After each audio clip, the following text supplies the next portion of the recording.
దేవునికి స్తోత్రం. హల్లెలూయా. ఇది మీ అద్భుత సమయము అనే లైవ్ కార్యక్రమానికి మిమ్మల్ని అందరినీ ప్రేమపూర్వకంగా ఆహ్వానిస్తున్నానండి. ఈ సమయంలో మనము ఒక చిన్న వర్తమానము ధ్యానించుకుందామండి. ఈరోజు పరిశుద్ధాత్మ దేవుడు ఒక విషయం గురించి నాకు జ్ఞాపకం చేశారు. మరి అదేంటంటే ఒక చిన్న మార్పు, ఒక గొప్ప సాక్ష్యము. ఈ అంశము గురించి ప్రభువారు నన్ను ప్రేరేపించారు మీ అందరితో చెప్పమని.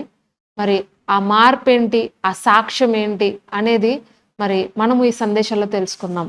మత్తయి సువార్త 18వ అధ్యాయము 3వ వచనము ఒకసారి మనము చదువుకుందాం రండి. మీరు మార్పు నొంది బిడ్డల వంటి వారు అయితేనే గాని పరలోక రాజ్యంలో ప్రవేశింపరని మీతో నిశ్చయముగా చెప్పుచున్నాను. హల్లెలూయా.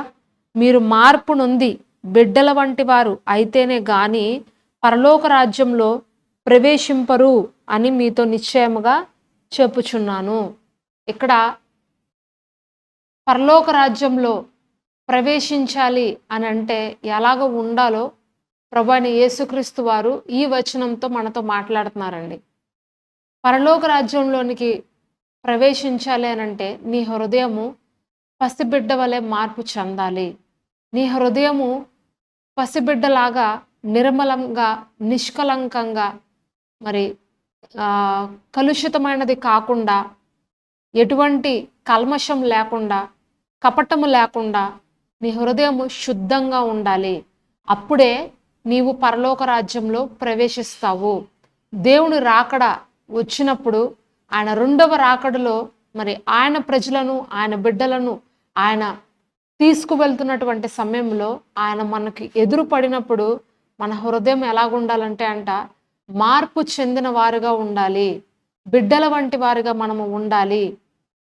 చిన్నపిల్లల మనస్తత్వం మనం కలిగి ఉండాలి అని ప్రభువైన యేసుక్రీస్తు వారు తెలియజేస్తున్నారు.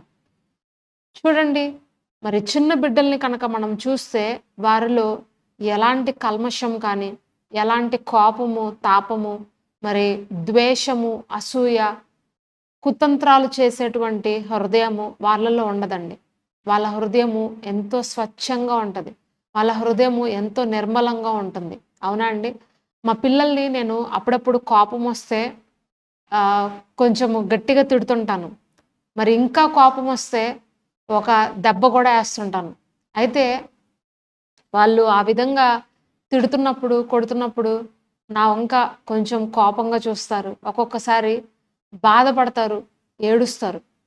మరి అదయిపోయిన తర్వాత నా మనసులో వచ్చే ఫీలింగ్ ఏంటంటే, అరే నేనెందుకు వీళ్ళని గాయపరిచాను, నేనెందుకు వీళ్ళని తిట్టాను అని అనుకుని, ఇక వీళ్ళు నాతో సరిగా బిహేవ్ చేయరేమో, నేను ఇలా కొట్టాను కదా, నేను ఇలా తిట్టాను కదా, ఇంకా నాతో వీళ్ళు సరిగా ఉండరేమో అని నేను అనుకుంటాను. కానీ మరి ఒక 5 నిమిషాల లోపే మళ్ళీ వాళ్ళు నా దగ్గరికి వచ్చి, అమ్మ నాకు ఇది కావాలి, నాకు అది కావాలి, నాకు ఇలా ఇది పెడతావా, అది పెడతావా అని వాళ్ళు ఎంతో ప్రేమగా మళ్ళా నా దగ్గరికి వచ్చేస్తారు.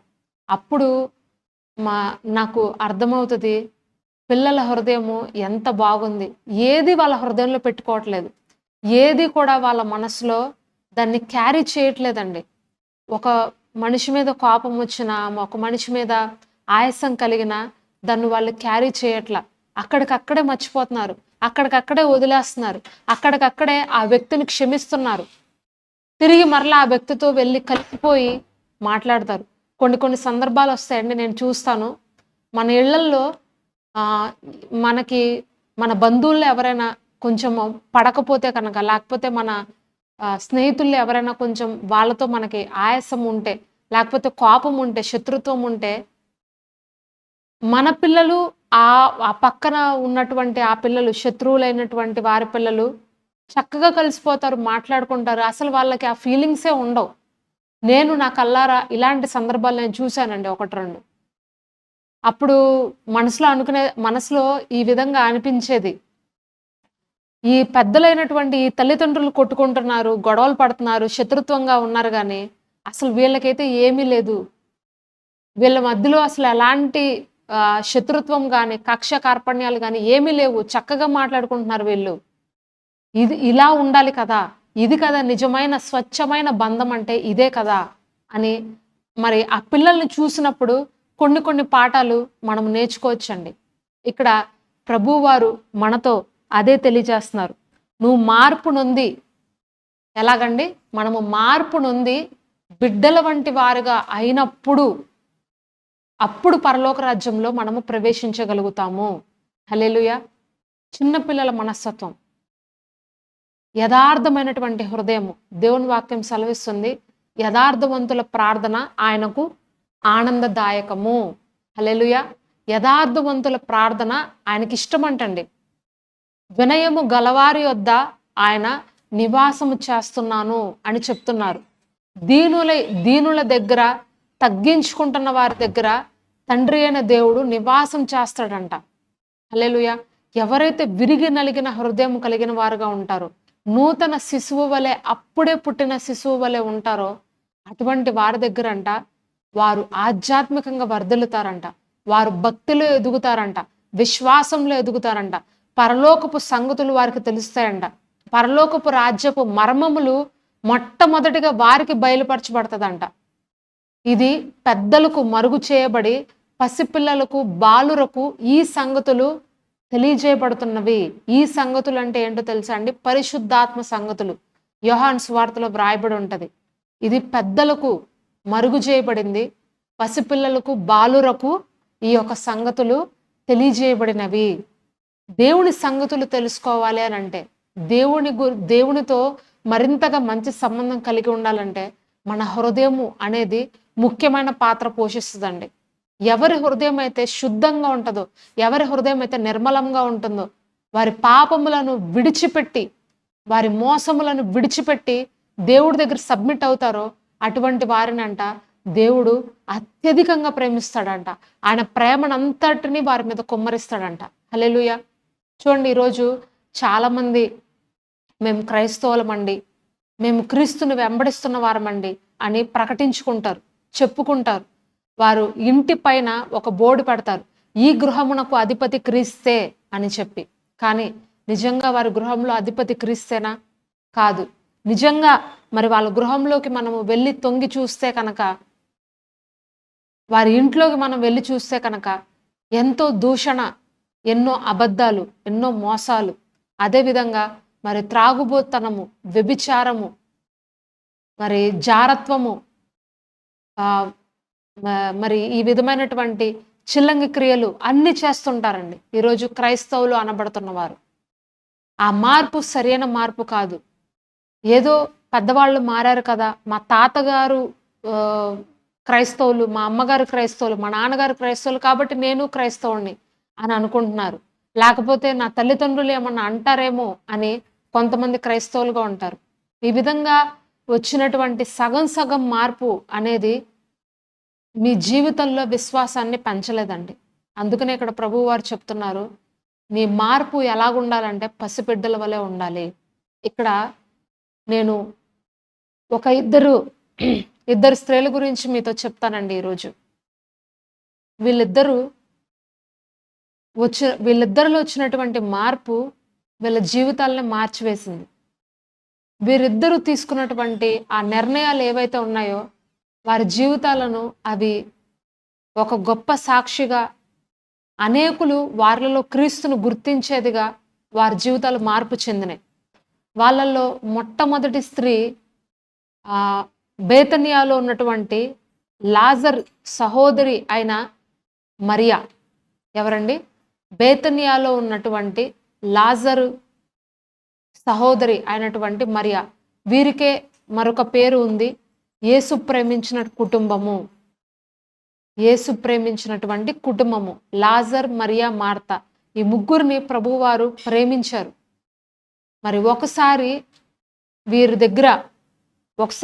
వీరి ఇంటిలో మరి విందు జరుగుతుందండి. లాజరు మరి సమాధిలో నుండి బయటికి వచ్చాడని చెప్పి వారు విందు చేయడం జరుగుతుంది వారి ఇంట్లో. అయితే ఆ సమయంలో అందరూ వచ్చి అక్కడ కొంతమంది శిష్యులు, అదేవిధంగా కొంతమంది ఊర్లో ఉన్నవారు అక్కడ కూర్చుని విందు చేస్తూ ఉంటారు.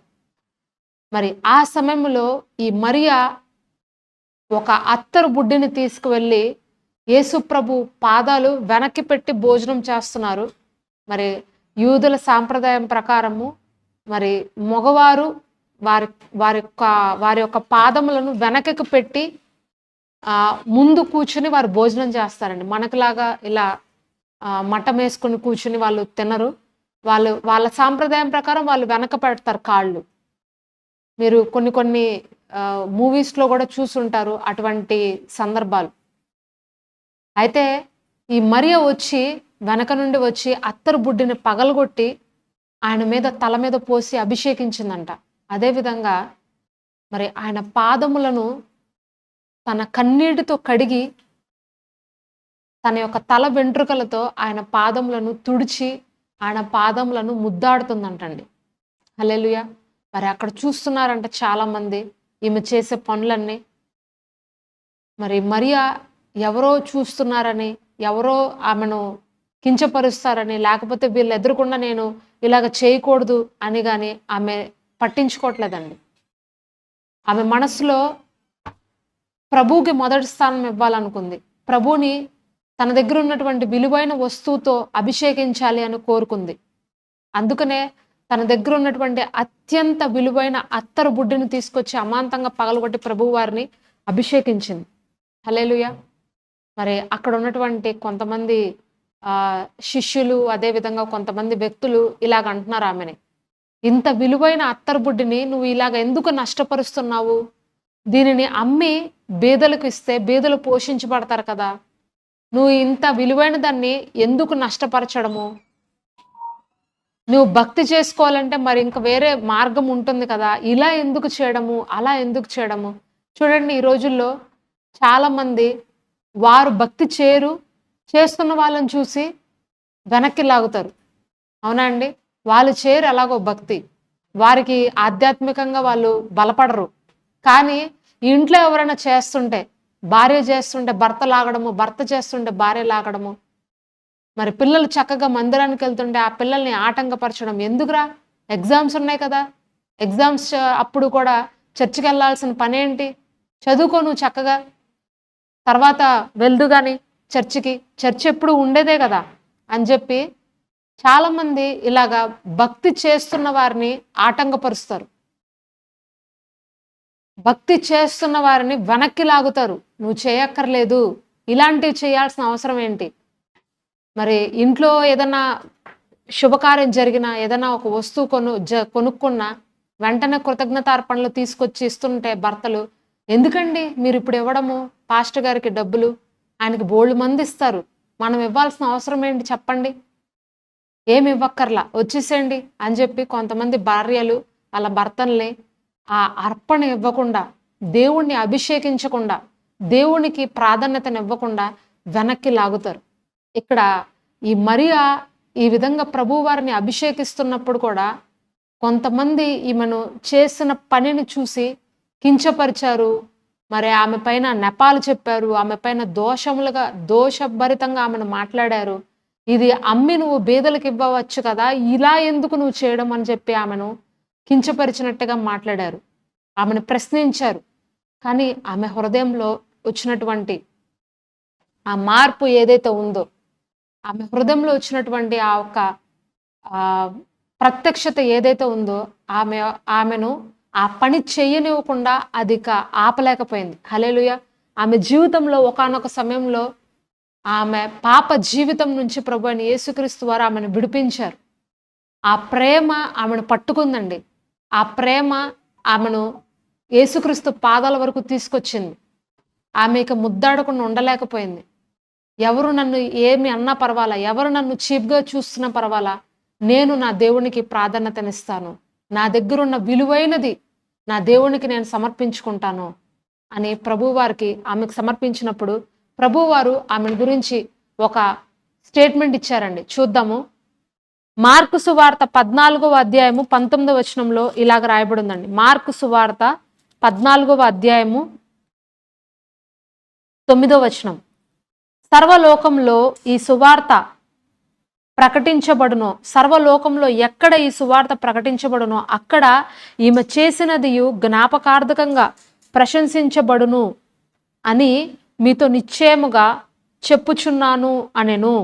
చూడండి, ఇక్కడ రాయబడింది, సర్వలోకంలో ఎక్కడ ఈ సువార్త ప్రకటించబడునో అక్కడ ఈమె చేసినది జ్ఞాపకార్థకంగా ప్రశంసించబడును అని మీతో నిశ్చయముగా చెప్పుచున్నాను. హల్లెలూయా. చూడండి, మరియలో వచ్చినటువంటి చిన్న మార్పు, మరియలో వచ్చిన దేవుడు చేసినటువంటి ఆ ఒక్క ఆమెతో జరిగినటువంటి ఆ ఎన్కౌంటర్ ఏదైతే ఉందో, ప్రభు అయిన యేసుక్రీస్తు వారికి మరియకు జరిగినటువంటి ఆ ఎన్కౌంటర్ ఏదైతే ఉందో ఆమె జీవితాన్ని మార్చింది. తద్వారా ఆమె ఒక సాక్షిగా అక్కడ నిలబడింది. హల్లెలూయా.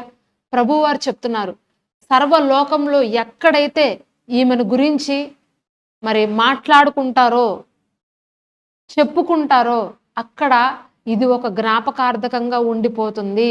హల్లెలూయా. నీ జీవితం ఎప్పుడైతే మారుతుందో అప్పుడు నువ్వు ఒక సాక్షిగా ఉంటావు. నీ బ్రతుకు ఎప్పుడైతే నువ్వు మార్చుకుంటావో అక్కడ నువ్వు సాక్షిగా ఉంటావు. నువ్వు ఒక జ్ఞాపకార్థకంగా ఉంటావు. చూడండి, నీతి మంతుల గురించి జ్ఞాపకం చేసుకోవడము మంచిదంట.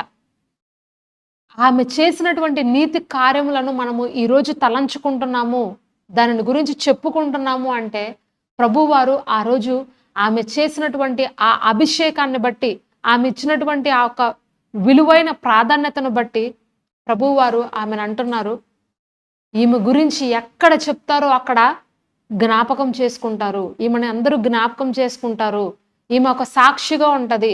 ఆమె చనిపోయి ఇప్పటికి కొన్ని వేల సంవత్సరాలు అవుతుందండి. అయినా సరే ఈ రోజుకి కూడా ఆమె సాక్ష్యం ద్వారా ఆమె క్రీస్తు కొరకు వెలిగించబడుతూనే ఉంది. హల్లెలూయా. ఎంతమంది నమ్ముతున్నారు ఈ మాట? మనము చనిపోయినా సరే మనము వెలిగించబడుతున్నాము అంటే నీ భక్తిని దేవుడు అంగీకరించాడు అని అర్థం. నీ హృదయాన్ని దేవుడు స్వీకరించాడు అని అర్థం. నువ్వు చనిపోయినా నీ పిల్ల తరాలు ఇంకా నీ పేరు చెప్పుకుంటున్నారు అంటే నీ నీతి పరలోక రాజ్యానికి ఎక్కింది అని అర్థం. నువ్వు లేకపోయినా నీ యొక్క నీతి కార్యాలు ద్వారా నీ బిడ్డలు ఆశీర్వదించబడుతున్నారు అంటే నీ భక్తిని దేవుడు ఇష్టపడ్డాడు అని అర్థం. హల్లెలూయా. మన భక్తిని దేవుడు ఇష్టపడాలండి. మన ఆరాధనని దేవుడు స్వీకరించాలి. అప్పుడు మనము పరలోక రాజ్యానికి చేరుకోగలుగుతాం. దేవుని రాజ్యంలో వెళ్ళడము అనేది అంత ఆషామాషి కాదు. బలవంతులు దానిని కైవసం చేసుకుంటారని దేవుని వాక్యం సెలవిస్తుంది. బలవంతంగా ఆక్రమించుకుంటున్నారంట పరలోక రాజ్యాన్ని. ఈ లోకంలో మనము ఎలాగ ఉన్నాము, ఎలాగ నడుచుకుంటున్నాము అనేదే మనము పరలోక రాజ్యంలోకి వెళ్ళిన తర్వాత మనకు అర్థమవుతుంది. మన స్థానం ఏంటో మనకు అక్కడికి వెళ్ళాక తెలుస్తుంది. ఇక్కడ మనుషులు నువ్వు చేసేటువంటి భక్తి కార్యములను చూసి, నువ్వు చేసేటువంటి ఆ యొక్క పనులను చూసి మనుషులు నిన్ను కించపరచచ్చు, నిన్ను దూషణంగా మాట్లాడచ్చు. కానీ దేవుడు నీ ప్రతి కార్యమును, నీ ప్రతి క్రియను ఆయన చూస్తున్నాడు. హల్లెలూయా. ఒకానొక సమయంలో నువ్వు దొంగ కావచ్చు, కానీ ఈరోజు నువ్వు దేవుడి కోసం ఒక సాక్షిగా నిలబడ్డావంటే నువ్వు మార్పు నుండి దేవుని రాజ్యం కొరకు సిద్ధపడ్డావు అని అర్థం.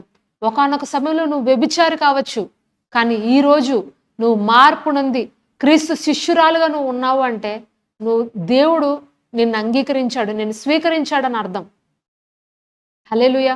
పరిశుద్ధాత్మ దేవుడు నీలో ఉండి ఆ కార్యాన్ని జరిగిస్తున్నాడు అని అర్థం. ఒకానొక సమయంలో నువ్వు అబద్ధీకురాలువేమో, కానీ ఈరోజు నీ మాటల ద్వారా అనేకులు క్రీస్తు వైపుకు ఆకర్షితులు అవుతున్నారు అంటే నీది నిజమైన మార్పు.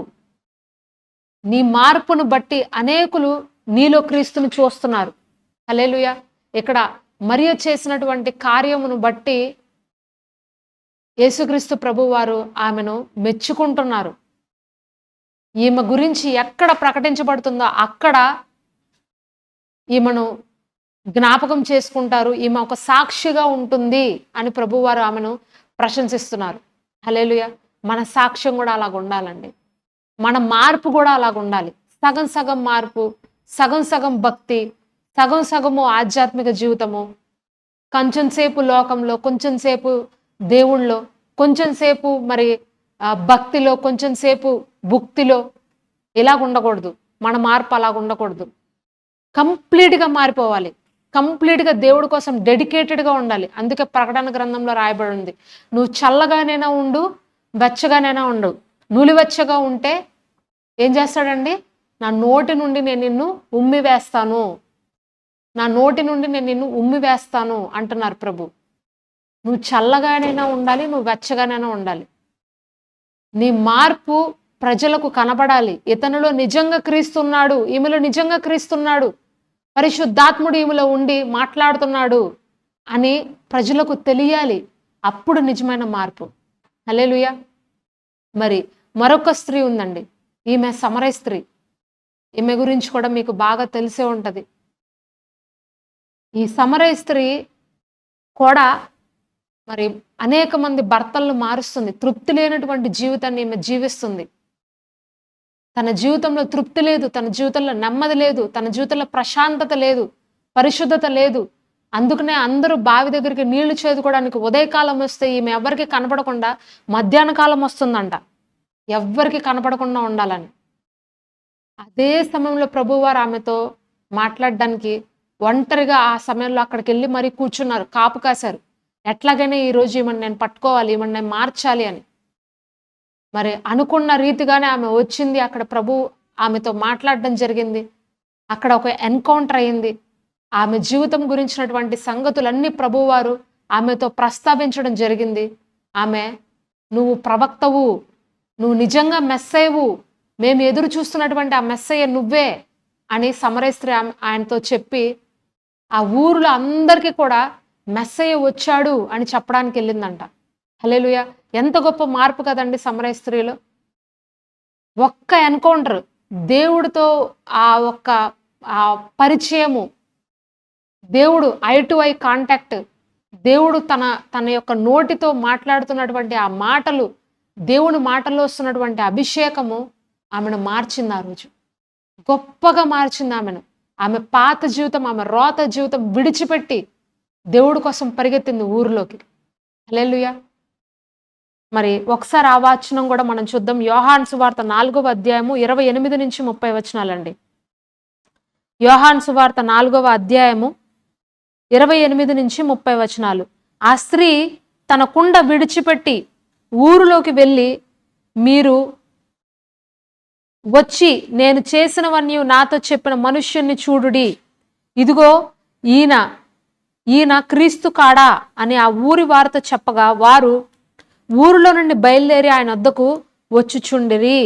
చూసారా, ఆ స్త్రీ తన కుండ విడిచిపెట్టి ఊరిలోకి వెళ్ళి, మీరు వచ్చి నేను చేసినవన్నీ నాతో చెప్పిన మనుష్యుణ్ణి చూడండి, ఈయన క్రీస్తు కాడా అని ఊరి వారితో చెప్పగా, ఊరిలో ఉన్న వాళ్ళందరూ బయలుదేరి ఆయన వద్దకు వచ్చారంటండి.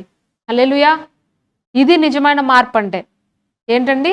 ఇది నిజమైన మార్పు.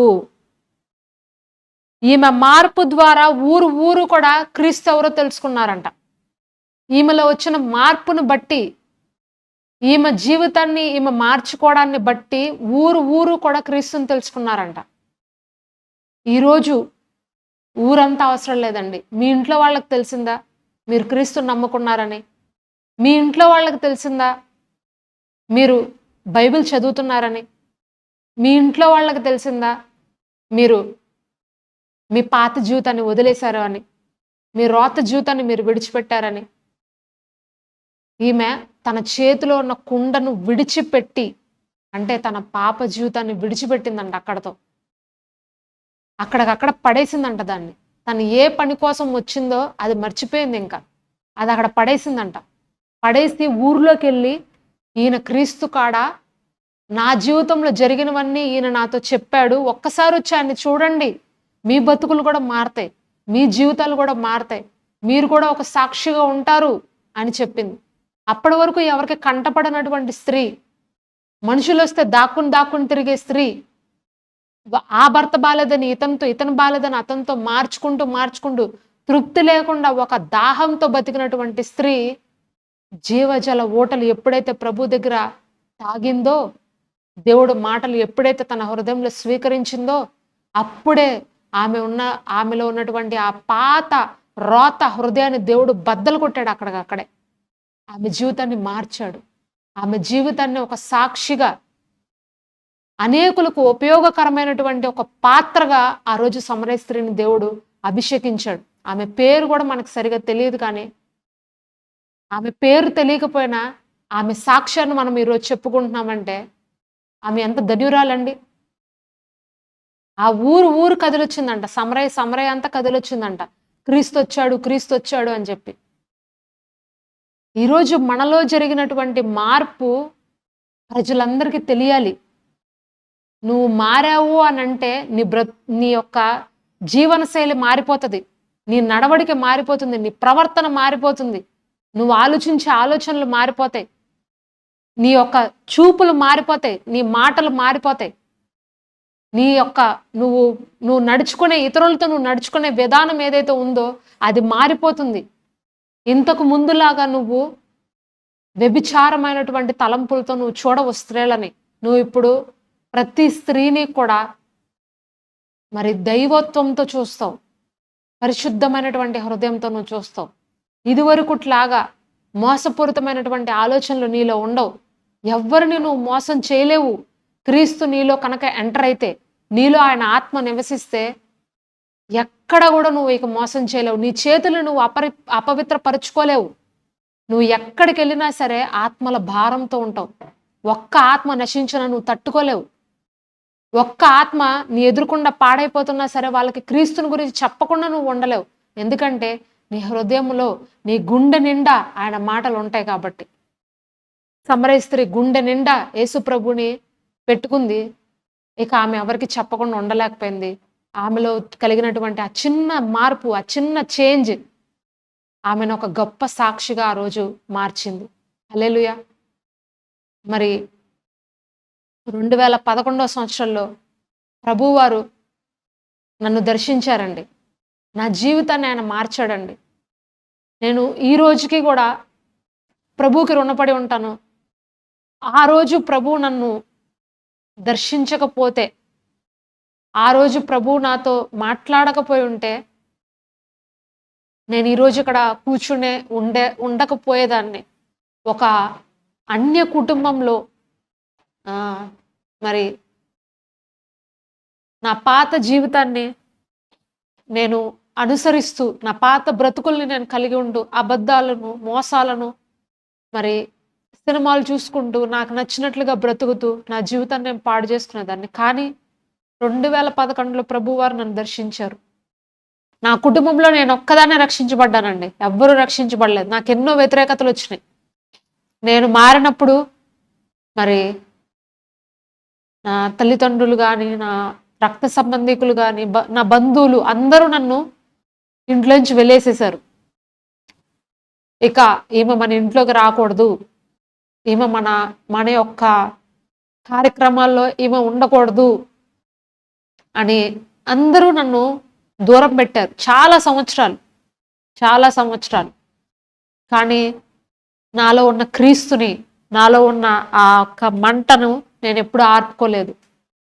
ఎవరు నన్ను ఎన్ని రకాలుగా మాట్లాడినా సరే, నా బైబిల్ని నా నుంచి దూరం చేయాలని ప్రయత్నించిన, నా క్రీస్తుని నా నుంచి దూరం చేయాలని ఎంత ప్రయత్నించినా నాలో ఉన్న క్రీస్తు నాకు దూరం అవ్వల.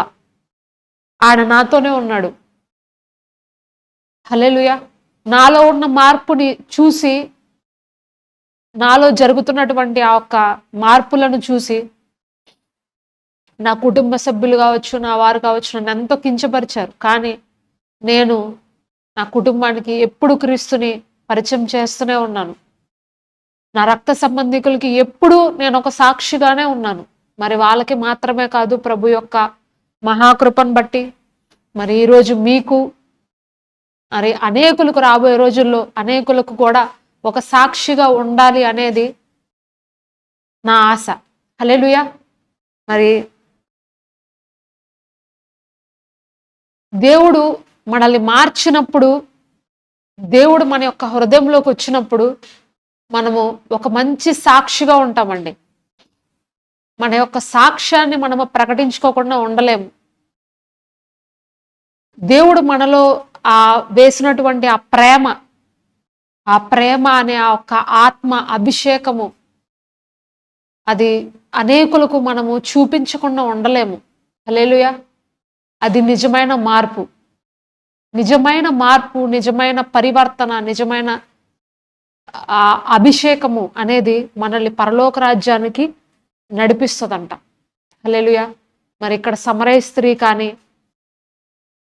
బేతనియాలో ఉన్నటువంటి మరియ కానీ, వీళ్ళిద్దరూ నిజంగా మారారండి. అందుకనే వీళ్ళు క్రీస్తుని అభిషేకించకుండా ఉండలేకపోయారు, క్రీస్తు గురించి చెప్పకుండా ఉండలేకపోయారు. ఒకళ్ళు తన ప్రేమ ద్వారా ప్రభువుని అభిషేకిస్తే, మరొకరు తన నోటి మాటల ద్వారా ప్రభు గురించి ప్రకటించారు, ప్రభువుని అభిషేకించారు. మరి జక్కయ్య కూడా అంతేనండి. ఎక్కడో మేడి చెట్టెక్కి ప్రభువుని చూద్దాము అని అనుకున్నాడు అంతే. కానీ ఒక్క క్షణము ప్రభువారు ఆయన్ని ముఖంలో ముఖం పెట్టి చూసిన వెంటనే, జక్కయ్య నువ్వు దిగిరా, నేడు నేను నీ ఇంట్లో ఉండవలసి ఉంది అని చెప్పినప్పుడు, ఆయన ఎప్పుడైతే ఆ ముఖము పెట్టి చూశాడో జక్కయ్య ప్రభువారిని, అంతే ఆయన బండ హృదయం అక్కడికక్కడే బద్దలైపోయింది. ఆయన మారాడు. ఆయన ఎక్కడెక్కడ ఎవరి దగ్గర అయితే అక్రమంగా వడ్డీలు తీసుకున్నాడో, అక్రమంగా సొమ్ము ఆర్జించాడో, అవన్నీ కూడా అనా పైసలతో సహా 4 రెట్లు ఎక్కువ ఇచ్చి మరి వాళ్ళ బకాయిలన్నీ తీర్చేశాడంట. అది నిజమైన మార్పు అంటే. జక్కయ్య మారాడు అన్నదానికి సూచన ఏంటంటే, అనా పైసలతో సహా వాళ్ళు తీసుకున్న దానికి ఇంకా 4 రెట్లు ఎక్స్ట్రా వేసి మరి ప్రజలందరికీ తను ఆ డబ్బుని ఇచ్చేశాడంట.